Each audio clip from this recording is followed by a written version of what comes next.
उसको दिखाया जो एकदम मटमैला गंदा पानी था। उन्होंने कहा कि यही पानी पीते हैं, फिल्टर करने के बाद भी स्थिति बहुत बुरी है। वहाँ पर एक पाकुर का पेड़ है, उस पाकुर के पेड़ से वहाँ से पानी निकलता है, जबकि सरकार करोड़ रुपया खर्चा करके नमामि गंगे के माध्यम से सरकार का खजाना खाली करने के बाद भी नदी गंगा या कोई भी नदी प्रदूषण मुक्त नहीं हुई है।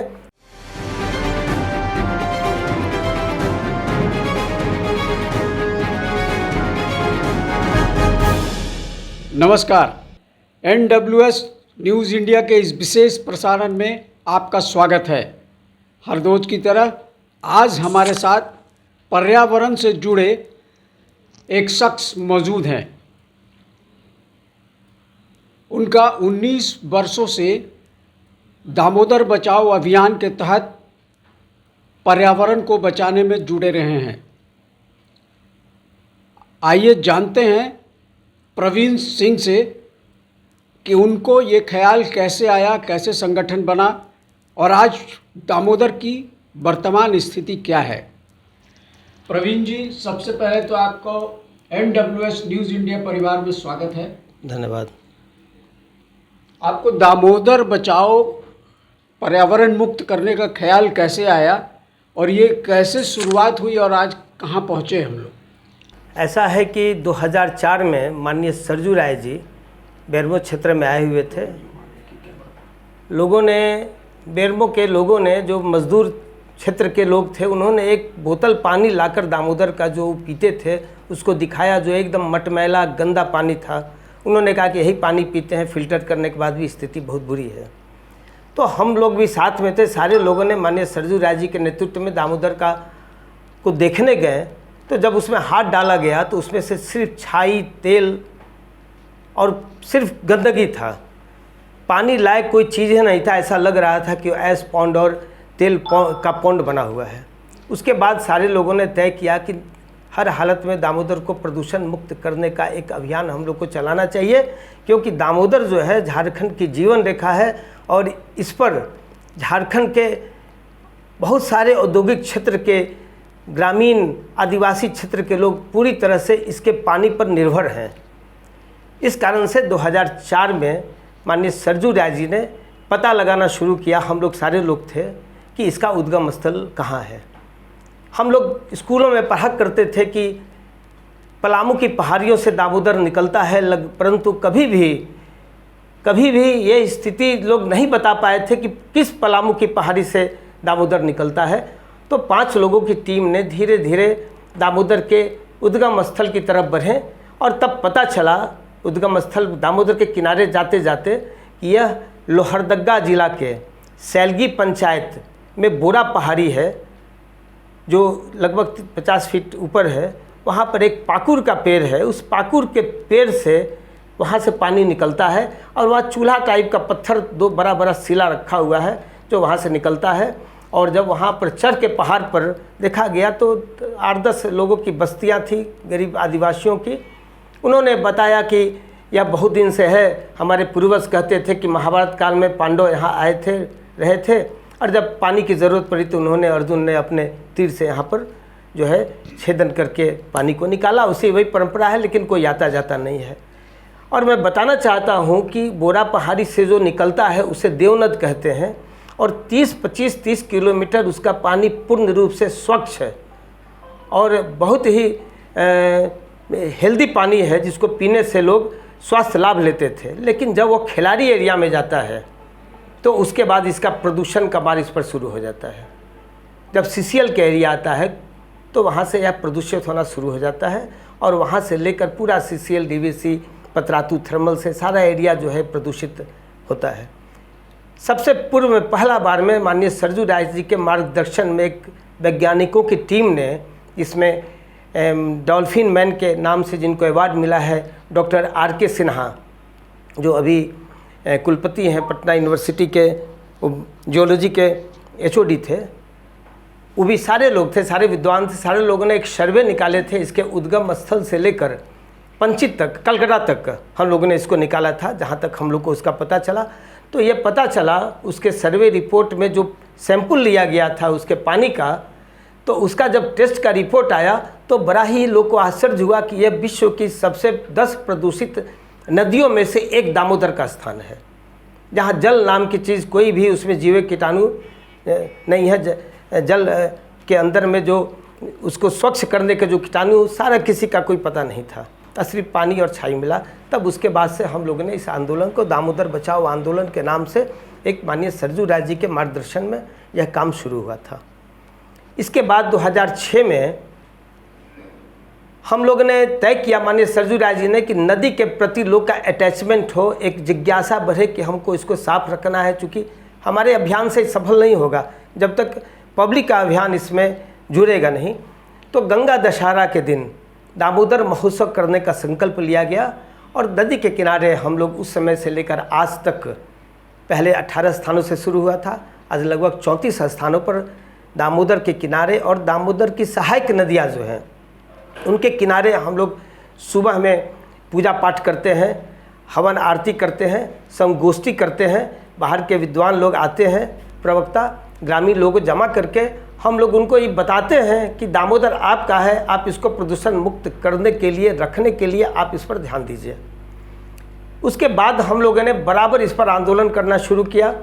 बार बार आंदोलन में सबसे ज़्यादा जो प्रदूषित करने वाली संस्थाएं हैं वो भारत सरकार की इकाइयां हैं और झारखंड सरकार, तत्कालिक उस समय बिहार सरकार था, जो पतरातू थर्मल पावर स्टेशन था, सबसे ज़्यादा छाई उसका डायरेक्ट नलकारी नदी है, वहाँ पर उसकी सहायक नदी जिस पर नलकारी डैम बना हुआ है पतरातू का, उस नदी के माध्यम से वो सीधा दामोदर में रामगढ़ के पास में आके गिरता था।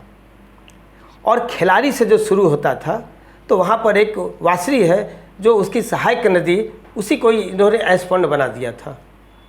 फिर जब हम आगे बढ़ते हैं तो पूरा CCL का इलाका जो है छाई से, सैलरी से, मिडलिंग डिजेक्ट से, ये दामोदर को ही अपना ही सेंटर या उसको मालगाड़ी बना दिए थे, कचरा ढोने वाली मालगाड़ी स्थिति ये थी। पतरातू से प्रदूषित होता था। फिर हम बोकारो थर्मल में DVC दामोदर वैली कारपोरेशन, जिसको यह अधिकार दिया गया है कि प्रदूषित करने वालों पर आप मुकदमा कर सकते हैं, इन्होंने पार्लियामेंट से अधिकार मिला है। लेकिन आश्चर्य की बात थी कि खुद दामोदर वैली कारपोरेशन की संस्थानें जो Barauni thermal, Bokaro thermal power station और चंदपुरा थर्मल पावर स्टेशन जो है झारखंड में, ये ज़्यादा प्रदूषित कर रही थी। बोकारो थर्मल के पास में कोई उनका एस पॉइंट नहीं था। कोनार नदी है उनके बगल में, कोनार नदी के माध्यम से वो अपने छाई को, जो उनका गंदगी था, सारा को दामोदर में डंप कर देते थे सीधा रूप से। और चंदपुरा थर्मल में भी वही स्थिति थी, तेल छाई सब उसमें डायरेक्ट डंप होता था। इसके बाद हम जाते हैं तो सारा सैलरी वैलरी जितना भी है ओवरबर्डन वहाँ था। कटहरा के पास बहुत बड़ा ओवरबर्डन था जो दामोदर के किनारे था, उसमें रिजेक्ट और सैलरी जमा कर दिए थे और बरसात के मौसम में बह के दामोदर में जाता था। ये स्थिति थी जिस कारण से ये माने 100% प्रदूषित नदी थी। आंदोलन के क्रम में हम लोगों ने दबाव बनाना शुरू किया तो उसका बहुत ही सकारात्मक ये जो है नज़र आया हम लोग को, और हम लोग को उत्साहित भी हुए कि सबसे पहले आंदोलन के बाद पतरातू थर्मल पावर स्टेशन को सरकार ने बंद कर दिया, जो अब नया प्लांट उसमें बन रहा है। क्योंकि प्रदूषण के कारण उसको बंद किया गया कि प्रदूषित ज़्यादा नदी जो है प्रदूषित नदी हो रही है पतरातू थर्मल पावर स्टेशन के कारण, उसको प्लांट को ही बंद कर दिया गया।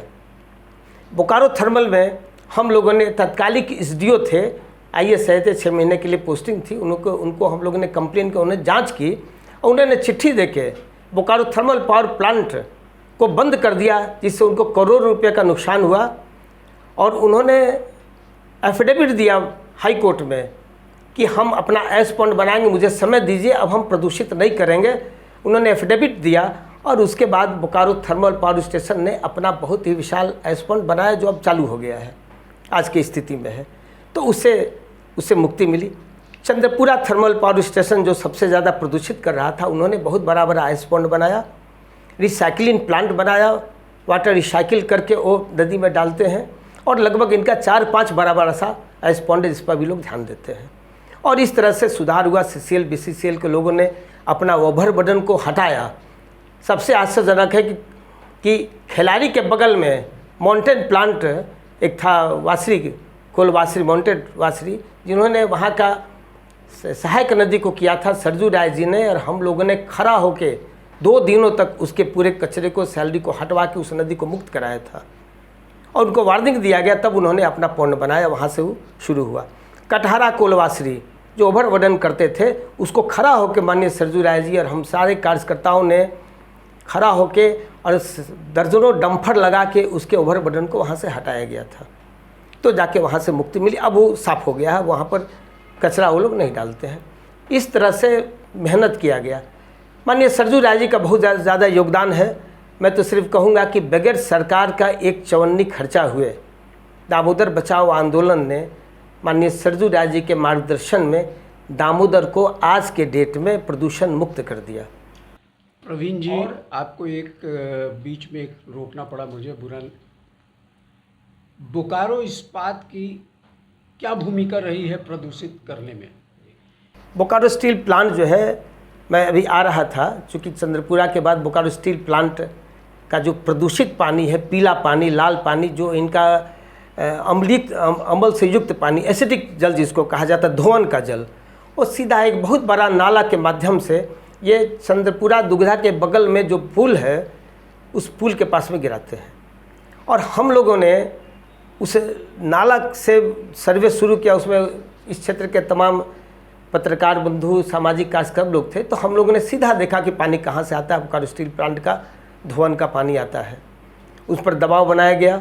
दबाव बनाने के बाद 2016 में इसके पहले माननीय सरजू राय जी ने स्टील मिनिस्टर से बात करके इन पर दबाव बनाया और स्टील मंत्रालय ने इन्हें स्पेशल फंड दिया कि आप रिसाइकलिंग प्लांट बनाइए, और इन्होंने शुरू किया 2013-14 में। 2016 में एक रिसाइकलिंग प्लांट इन्होंने चालू किया और मैं उसका गवाह था, मैं गया था। इन्होंने कहा कि अब हो जाएगा। और दूसरा रिसाइकलिंग प्लांट एक और, जो काला पानी, डीजल मोबिल का पानी, जो तुपकाडी के पास में, वहाँ बड़ा नाला के माध्यम से वहाँ भी ये लोग चोरी छुपे पहले गिराया करते थे, उस पर भी बनाने की बात कही। इन्होंने कहा था कि 2016 के बाद रिसाइकिल करके हम लोग पानी को बचाएंगे, करोड़ रुपया हम लोग का पानी का पैसा बचेगा। कुछ दिन चला, लेकिन आज भी बहुत संतोषजनक इसको नहीं कहा जा सकता है। अभी भी कभी कभी पीला पानी आता है, हम लोगों ने टेस्ट किया है, लेकिन पीएच उसका उतना नहीं है, लेकिन रंग उसका पीला है। लोग तो कहते हैं कि पीला पानी आ रहा है, परंतु जांच में पीएच नहीं आता है। तो ये स्थिति है। लेकिन अभी एक इनका रिसाइकलिंग प्लांट बनना बाकी है, जो आज 5-7 साल से लोग कह रहे हैं कि हम लोग बना रहे हैं, काम चल रहा है, जो अभी तक सफल नहीं है। आज हम लोग दावा करते हैं कि 95% औद्योगिक प्रदूषण से दामोदर को मुक्ति मिल गई है। अगर बोकारो स्टील ने अपना संसाधनों में सुधार कर दिया तो हम लोग 100% दामोदर को इंडस्ट्रियल पोल्यूशन से मुक्त करने का दावा करते हैं। ये दावा मेरा, सरजू राय जी का भी है। और सबसे बड़ी बात है कि ज्योलॉजिकल सर्वे ऑफ इंडिया एवं अन्य संस्थानें जो हैं, जो नदी पानी का टेस्टिंग करती हैं, सरकारी और गैर सरकारी संस्थानें, उनका ये रिपोर्ट है। उन्होंने सरकार को सबमिट किया है कि 2004 के रिपोर्ट के बाद आज हम लोग ये देख रहे हैं कि जलीय जीव जंतु नज़र आ रहे हैं, मछलियाँ दिखाई पड़ रही हैं, बड़ी बड़ी मछलियाँ हैं, और हम लोग कह सकते हैं कि दामोदर जो है प्रदूषण मुक्त हो। आज के डेट में 95% हो गया। माननीय सरजू राय जी ने 2015 की बात है, उस समय तत्कालिक केंद्रीय मंत्री थी उमा भारती जी, वो रांची आई थी। सेमिनार हम लोग का हुआ था। युगांतर भारती बहुत बड़ा एक NGO है, उनके माध्यम से सेमिनार हुआ था। उसमें उनको हम लोगों ने ज्ञापन दिया था कि नमामि गंगे से इसको जोड़ दिया जाए, जिससे इसको प्रदूषण मुक्त करने में सुविधा हो, फंड मिले। उनके प्रयास से चलता रहा और मुझे बहुत खुशी है कि 2020 के आसपास में दामोदर जो है नमामि गंगे से जुड़ गया है। आज के डेट में अब नमामि गंगे के माध्यम से 3 बड़े शहरों को उन्होंने गंदगी का जो नगरीय प्रदूषण है, STP लगाने का, सीवेज ट्रीटमेंट प्लांट लगाने का प्रपोजल इन लोगों ने वर्तमान समय में दिया है। इससे फुसरो में 2 जगह 3 जगह लगना है, रामगढ़ में लगना है और धनबाद में लगना है। ये अचीवमेंट हम लोग का आज के डेट में है। इसके पूर्व में 2015 में तत्कालिक के कोयला मंत्री और विद्युत मंत्री श्री पीयूष गोयल जी के साथ में माननीय सरजू राय जी की वार्ता हुई थी।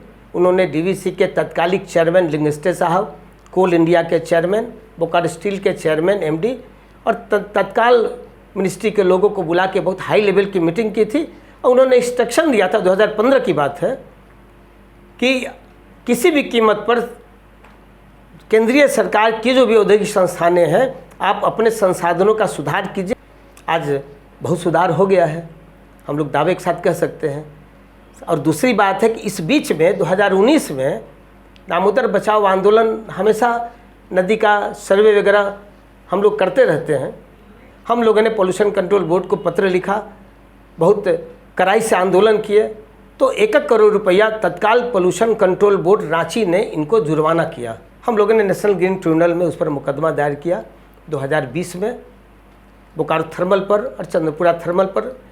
और मुझे खुशी है कि लोग कहते थे कि इतना बड़ा संस्थान से आप कैसे लड़ पाइएगा। मैंने उस पर मैं कंप्लेनर था, माननीय सरजू राय जी के ही कहने पर ये सब मुकदमा हुआ था और मैं लड़ा। और इतना बड़ा संस्था, बहुत प्रलोभन बहुत लोग किया, लेकिन हम लोग ने उस पर लड़े। और मुझे खुशी है कि मुझे लड़ने का तो उतनी हैसियत नहीं थी, लेकिन एक भारत सरकार एक बहुत बड़ा NGO है, लाइफ है, जो legal advice of forest and environment पर देता है। वो लोग, उन लोगों को जब पता चला तो मुझसे कांटेक्ट किया और हमारा केस को उन लोगों ने लड़ा। ऋत्विक दत्ता कलकत्ता में है, डॉक्टर RK सिन्हा है, ये लोगों ने मेरी मदद की और अपने लीगल एडवाइज़र से NTG कोर्ट में इन्होंने केस लड़ा और केस को जीता। और मुझे आज बोलने में बहुत खुशी हो रही है कि हम लोग का मेहनत इसलिए सफल हुआ कि NGT से केस जीत के हम लोग ने चंद्रपुरा थर्मल पावर स्टेशन को 1,63,05,000 समथिंग रुपया का प्लांटी नेशनल ग्रीन ट्रिब्यूनल ने किया चंद्रपुरा थर्मल को। और बोकारो थर्मल को इन्होंने 2,89,00,000 रुपया का जुर्माना किया और एक उनको गाइडलाइन दिया कि एसपॉन में ये आपको करना है, अगर आप ऐसा नहीं करते हैं तो आपके पावर प्लांट को बंद कर दिया जाएगा। इस मुकदमे के जीतने के बाद जितने भी औद्योगिक घराने हैं उनमें थोड़ा सा भय ज़रूर व्याप्त हो गया। सारे लोग ने जो बचा खुचा अपना संसाधन था, संयंत्र थे, उसको सुधार कर रहे हैं। और अब हम लोग इस नतीजे पर हैं कि 95% हम लोग मुक्त कर दिए। लेकिन सबसे बड़ी समस्या अभी है कि सहायक नदियों के माध्यम से जो आता है, नगरीय प्रदूषण एक बहुत बड़ा समस्या अभी हो गया है, जिस पर माननीय सरजू राय जी, हम लोग की 3-4 बार बैठक हो चुकी है सरजू राय जी के मार्गदर्शन में। और हम लोग का यह अभियान है कि नगरीय प्रदूषण को मुक्त करने के लिए सरकार से और केंद्र सरकार पर दबाव बना के हर क्षेत्र में सीवरेज ट्रीटमेंट प्लांट की स्थापना कराई जाए।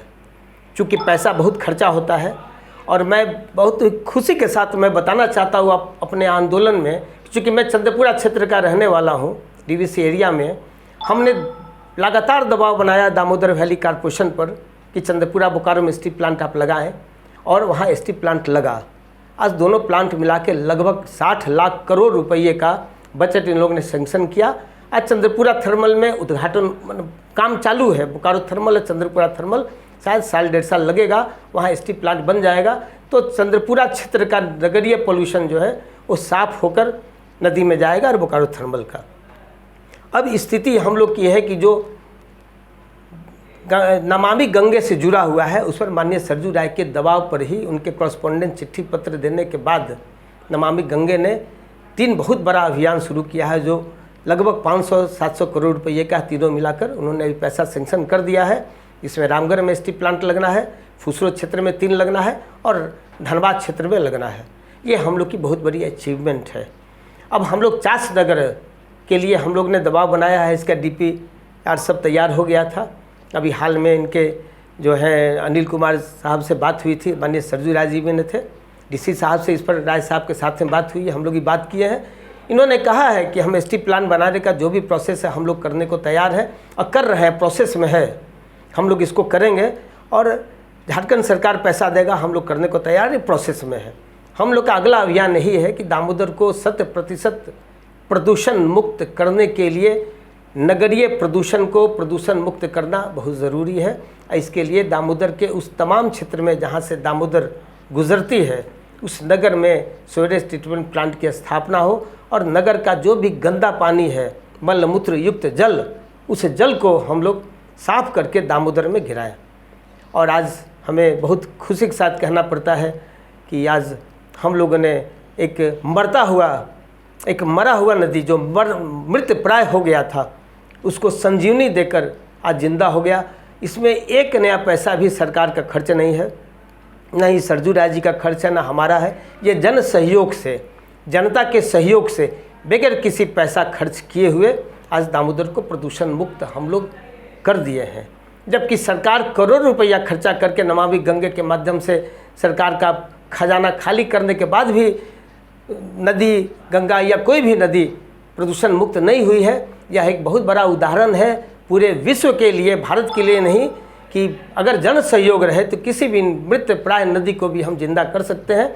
और मैं तो कहता हूं कि इसमें जो माननीय सरजू राय जी का जो दिमाग लगा, जो मेहनत लगा, एक राजनीतिज्ञ होते हुए भी उन्होंने जो एक मानव भविष्य में आने वाले मानव के कल्याण के लिए जो उन्होंने काम किया है, इन पर सरकार को ज़रूर प्रोत्साहन देना चाहिए, उनको कोई अवार्ड से नवाजना चाहिए।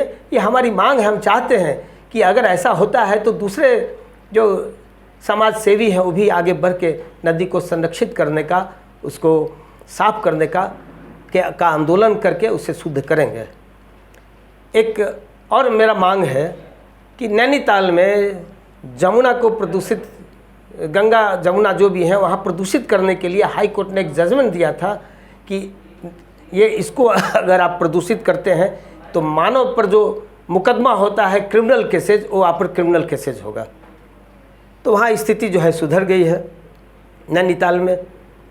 और हम चाहते हैं कि झारखंड सरकार भी या हाई कोर्ट भी उसी आधार पर दामोदर और इनकी सहायक नदी या झारखंड की अन्य जो नदियां हैं उनको प्रदूषित करने वालों पर क्रिमिनल एक्टिविटीज़ का मुकदमा दायर करे, उस इंडस्ट्री पर दायर करे, तब जाके इसका में भय व्याप्त होगा और नदी जो है प्रदूषित रहेगी, प्रदूषण मुक्त रहेगी। प्रवीण जी, आप हमारे स्टूडियो में आए, बेबाक दामोदर प्रदूषण पर अपनी बात रखी। ये भी आपने भरोसा जताया कि आज दामोदर नदी 95% प्रदूषण मुक्त हो चुकी है। आपका बहुत बहुत धन्यवाद। दर्शकों, आपने देखा कि अगर मुहिम आप सोच लिए हैं, ठान लिए हैं कि हमको इस मुहिम पे आगे बढ़ना है, एक बोतल प्रदूषित पानी कैसे पूरे दामोदर को प्रदूषण मुक्त किया है, ये थी दामोदर बचाओ अभियान की असली लड़ाई। अगले अंक में फिर किसी विशेष शख्स से आपकी कराएंगे मुलाकात। तब तक हमारी पूरी NWS न्यूज़ इंडिया परिवार को दीजिए बधाई। तब तक NWS न्यूज़ इंडिया परिवार को दीजिए विदाई। नमस्कार।